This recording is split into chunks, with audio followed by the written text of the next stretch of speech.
when you dance like this, sometimes your feet can go inside, okay? So I need to be in a little bit open position. So I don't say to stay like this, no. Like this, which is correct, okay? Two. No, it's not correct.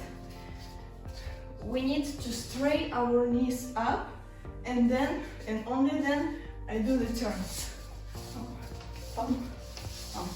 So I don't stay here, no, or like this on two legs, no. I stay on the one, and when the left is going on the floor, so this is the first, the second, and the third one, you need to imagine the word T, like this.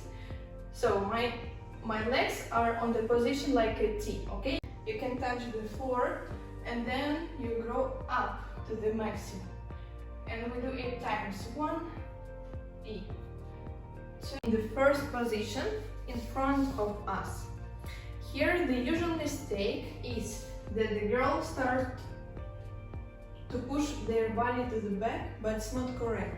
We need to be completely straight. Not correct. When my arms are going forward and then back and forward too. It's not correct. Arms should be all the time to the sides. 1, 2, 3,